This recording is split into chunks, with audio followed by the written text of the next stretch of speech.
আসসালামু আলাইকুম প্রিয় দর্শক, অন্য মঞ্চের আলাপ চাইতায় আপনাদের সকলকে আমন্ত্রণ জানাই। নমস্কার, আমি তরুণ ঘোষ। ডক্টর শিরিন শারমিন চৌধুরীকে নিয়ে বাংলাদেশে তার জামিন নিয়ে বাংলাদেশে এখন খুব হইচই চলছে যে হঠাৎ করে আওয়ামী লীগের স্পিকারকে এত লোক থাকতে তাকে কেন হঠাৎ জামিন দেওয়া হলো। তাহলে কি একটা বিকল্প আওয়ামী লীগ গঠন ফটনের চেষ্টা ফেষ্টা হচ্ছে? এই নিয়ে প্রচুর লেখালেখি এবং কথাবার্তাও চলছে। একটু আপনাদের পূর্বের কথা মনে করিয়ে দিই। খলিলুর রহমান যখন আমাদের ভারতবর্ষে এসেছিলেন এবং জয়শঙ্করের সঙ্গে যখন দেখা হয়েছিল, তারপরে আমি একটা কপি করেছিলাম ভিডিও, তাই টাইটেল করেছিলাম চাপের রাজনীতি খেলতে গিয়ে। কি একটা লিখেছেন, চাপের রাজনীতি খেলতে খালি হাতে ফিরতে হলো খলিলুর রহমানকে। জয়শঙ্করজি আমার ভিডিওর সঙ্গে আপনারা মিলিয়ে দেখবেন, আমি আজকে যা বলছি সেদিনকে যা বলেছিলাম সেটা মিল আছে কিনা। জয়শঙ্করজি কথাটা শুরুই করেছিলেন এটা দিয়ে যে আওয়ামী লীগের স্পিকার শিরিন শারমিন চৌধুরীকে অ্যারেস্ট করে আপনারা পরিষ্কার বুঝিয়ে দিয়েছেন আওয়ামী লীগ সম্পর্কে তারেক রহমানের মন্ত্রিসভার এর মনোভাবটা কি। সেখানে আপনাদের আমরা বিশ্বাস করব কি করে? শেখ হাসিনার কথা তো ছেড়েই দিন। এখন তিনি দেশে ফিরে নানান ভুলভাল কথা বলছেন। উনি বলছেন যে আমি প্রথমে বলেছি যে গঙ্গা চুক্তি যদি রূপায়ণ না হয় তাহলে ভারতবর্ষের সঙ্গে বাংলাদেশের স্বাভাবিক সম্পর্ক গড়ে তোলা যাবে না। এটা উনি অফিসিয়ালি বলেছেন। আরো অনেক কথা বলেছেন। এবার দর্শক আপনারা বিচার করুন যে এখন বাংলাদেশের যা অবস্থা, সেখানে বাংলাদেশ কি ভারতবর্ষকে শর্ত দেওয়ার জায়গায় রয়েছে? আদৌ রয়েছে? যেখানে বাংলাদেশ পুরো ভারতের ওপর ডিপেন্ড করছে, সেখানে বাংলাদেশ ভারতকে শর্ত দেবে, এটা আপনারা বিশ্বাস করেন? যদি বিশ্বাস করেন তাহলে সে কথা অন্য, আপনারা আপনাদের বিশ্বাস নিয়ে থাকুন, কারণ ভবিষ্যৎ বলে দেবে আপনাদের বিশ্বাসের মূল্য কতটা ছিল। অর্থাৎ জয়শঙ্করের সঙ্গে যে মিটিংটা হয়, আমি যা যা বলেছিলাম সেইগুলোই কিন্তু হয়েছে। আমি খবর পেয়েছিলাম আমাদের বিদেশ মন্ত্রক থেকে, আপনাদের খলিলুর রহমান এখন দেশে ফিরে পিঠ বাঁচানোর জন্য নানান রকম এলোমেলো কথা বলে যাচ্ছেন। কোনো সদর্থক মন্তব্য বা উত্তর তার কাছ থেকে কিন্তু ভারতবর্ষ ভিজিট সম্পর্কে পাওয়া যায়নি। এরপরে শুনছি তিনি আবার বেজিং যাবেন। এই মুহূর্তে বেজিং এর যে অবস্থা, ওখানে গিয়ে কতটা কি করতে পারবেন সে ব্যাপারেও আমার সন্দেহ রয়েছে, কিন্তু সেটা আমার আলাপের বাইরে। খলিলুর রহমান নিজেকে উত্তরদায়িত্ব করার জন্য, সামলানোর জন্য, নিজের পজিশন সামলানোর জন্য এখন ভুলভাল বকে যাচ্ছেন।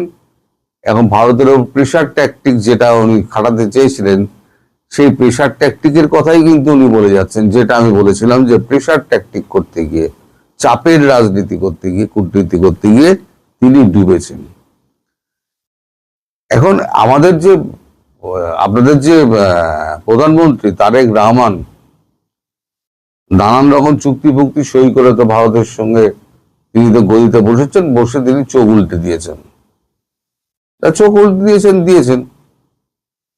উনি এখন তার ব্যক্তিগত যে এজেন্ডা গুলো ছিল না, তার উপরে যে অত্যাচার হয়েছিল যারা করেছিল, তাদেরকে অ্যারেস্ট করার ব্যাপারে আগে সেটাও, আর ব্যাপারটাও একটা মানে আমি যে ফেলে দেওয়ার মতো বলছি তা নয়, কিন্তু পুরোটাই তো দেখতে হবে।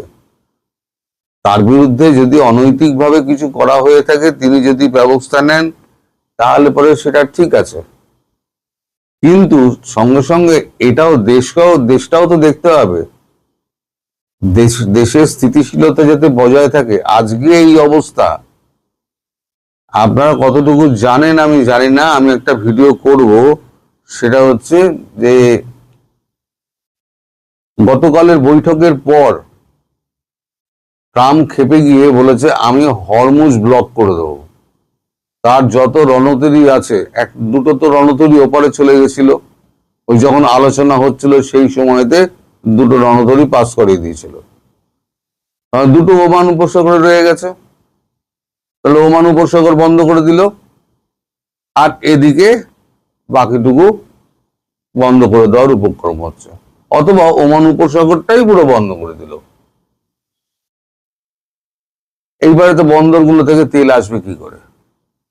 সবাই তো বন্দরে তেলের জন্য যায়, বিশেষ করে হাইফা। সেটা যদি বন্ধ হয়ে যায় তাহলে পরে কি করে হবে? সম্ভবত হাইফা। ভুল হলে আমায় শুধরে দেওয়ার চেষ্টা করবেন, কারণ আমি তো কোনো কিছু দেখে বলি না, আমি যা মনে থাকে তাই নিয়ে আমি বলি। তো সেগুলো দিয়ে কিন্তু তার চিন্তা নেই।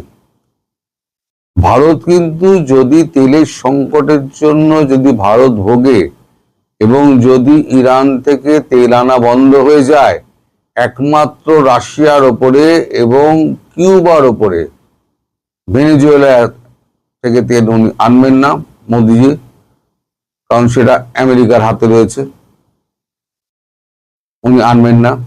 ফলে কিউবার ওপরে এবং আর কয়েকটা দেশের ওপর, আরবগুলো তো 12টা বেজে গেছে, সেটা আপনারা জানেন। ফলে ভারত তার নিজস্ব যদি প্রয়োজন মানে জুগিয়ে যদি তেল না বাঁচে, তাহলে দেবে কি করে? উনি কিন্তু এইগুলো নিয়ে তারেক রহমান ভাবছেন না। এই যে যত ইউনূসের আমলে দুর্নীতি হয়েছে, এত শিশু মৃত্যু হচ্ছে, আমি ভিডিও করেছিলাম যে একটা বাক্য শাসক দলের পক্ষ থেকে, প্রধানমন্ত্রীর পক্ষ থেকে একটা বাক্য খরচ করা হয়নি। যদি সিনেমা থিয়েটার দেখে বেড়াচ্ছেন, তা তিনি বেড়ান, তার ইচ্ছা, পরিবার নিয়ে আনন্দ করছেন, দেশ যায় গোল্লায়, উনি নিজের মতো আছেন। ওই জনতার আদালত বলে একটা ফেসবুক চ্যানেল, তারা এখানে লিখেছে, আলহামদুলিল্লাহ, হাম ও অন্যান্য রোগে শিশুদের টিকা ও সিরিঞ্জ ক্রয়ে অর্থ আত্মসাৎ, অনিয়ম ও দুর্নীতির বিষয়ে তদন্তপূর্বক সাবেক প্রধান উপদেষ্টা ডক্টর ইউনূস ও সাবেক স্বাস্থ্য উপদেষ্টা ডক্টর নূরজাহান বেগম সহ সংশ্লিষ্টদের বিরুদ্ধে ব্যবস্থা নিতে দুর্নীতি দমন কমিশনে দুদকে আবেদন করা হয়েছে। এইটা হচ্ছে জনতার আদালত তার লেখা। এখন আমি যে বলেছিলাম না 128 কোটি টাকা ঘুষ নিয়েছিলেন, সেগুলো ধীরে ধীরে প্রমাণিত হবে। আমি তো আগে বলে দিই, তো পরে প্রমাণিত হবে 128 কোটি টাকা তিনি কোন জায়গা থেকে দুর্নীতি করেছিলেন, মানে কোন কোম্পানিকে টাকা খেয়ে, বাংলাদেশের কোন কোম্পানিকে তিনি ওই ভামের টিকা সাপ্লাই করার জন্য তিনি দিয়েছিলেন, অর্ডারটা দিয়েছিলেন। যথাসময় সে টিকা দিতে পারেনি। আমি এও বলেছিলাম, যদি আপনারা যদি এটাকে মিথ্যে খবর প্রমাণ করতে পারেন, আমার বিরুদ্ধে মামলা করবেন, অথবা আমার বিরুদ্ধে বাংলাদেশের ভারতের হাই কমিশনে গিয়ে আমার বিরুদ্ধে অভিযোগ করতে পারেন, অথবা ইন্ডিয়া গভর্নমেন্টকে আপনারা জানাতে পারেন। আমার হাতে তথ্য প্রমাণ আছে, এবং পরবর্তীকালে বেশি ব্যবহার করলে সে কোন কোম্পানি, সেই কোম্পানির নামও আমি বলে দেবো, সেটাও বলেছিলাম। এগুলোর দিকে তার নজর নেই। আওয়ামী লীগের ফেরার ব্যাপারে তিনি যে কাটামুন্ডু তখন মেরে নিয়েছিলেন, কাটামুন্ডু কিন্তু এখন আর মানে হাড়ও নাড়ে না, ফিরেও দেখে না, মুন্ডু পুরো ঘুরে গেছে। তো ভালো কথা। তবে যে কথাগুলো উঠছে যে শিরিন শারমিনকে সামনে রেখে রিফাইন্ড আওয়ামী লীগ তৈরি করা হবে, সেটা সম্ভব নয়। কারণ শিরিন শারমিন রাজি হবেন না। তিনি আপামর একজন আওয়ামী লীগ প্রেমী এবং শুরু থেকে তিনি দলের সঙ্গেই যুক্ত, এবং আমি এটা খোঁজ খবর নিয়েই আপনাদের বলছি, তিনি কোনো দিন এই প্রস্তাব মানবেন না। ফলে তারেক রহমানরা যতই চেষ্টা করুন না কেন, আমি বলেছি কিছুই করতে পারবেন না। শুধু শুধু আপনাদের সময় নষ্ট হচ্ছে, আর ভারতের সঙ্গে প্রেশার ট্যাকটিক করতে গিয়ে আপনি আপনার দেশকে বিপদে ফেলছেন। এই মুহূর্তে ভারতবর্ষ ছাড়া বাংলাদেশের কোনো গতি নেই, এটা আমি আগেও বলেছি, এখনো বলছি। আপনারা যতই গালাগাল করুন, এটাই হচ্ছে ধ্রুব সত্য। সূর্য যেমন ওঠে অস্ত যায়, সেটা যেমন সত্য, এটাও সত্য। আপনাদের বলেছিলাম না ভিসা, এখন ট্রাভেল ভিসা দেওয়া হবে না, দেওয়া হচ্ছে না। আমাদেরকে বলে, আমাদের হাই কমিশনার বলেছিলেন, আমি সেটাই কন্ট্রাডিক্ট করে বলেছিলাম যে উনি বললেন কি করে, কারণ আমি জানি তো দেওয়া হবে না। আর এই মুহূর্তে কোনো দেওয়া হয় যেখানে এখানে এখনো নির্বাচন চলছে আর ধরপাকড় চলছে, এখন ট্রাভেল ভিসা দেওয়া হয়? সেটাই পরিষ্কার হয়ে গেল। অর্থাৎ ভারতের পক্ষ থেকে উনি খালি হাতেই ফিরেছেন, ফিরে এখন পিঠ বাঁচানোর জন্য এখন খলিলুর রহমান নানান কথাবার্তা বলে যাচ্ছেন। আপনারা মোটেই বিভ্রান্ত হবেন না। আওয়ামী লীগের ব্যাপারে ভারতবর্ষ তার অবস্থানে স্টিক করে রয়েছে, এবং আওয়ামী লীগকে না ফেরালে তারেক রহমানের গদি থাকবে না, এবং সেটা খুব তাড়াতাড়ি যা হবার হবে, আমি দিনক্ষণ বলতে পারবো না। আর শেখ হাসিনা ডিসেম্বরের মধ্যেই সম্ভবত ফিরছেন। আবার আমি বলে দিচ্ছি, আমায় গালাগালি করুন আর যাই করুন না কেন, আমি ভারতবর্ষের কথা বলি, আপনাদের কথা বলি।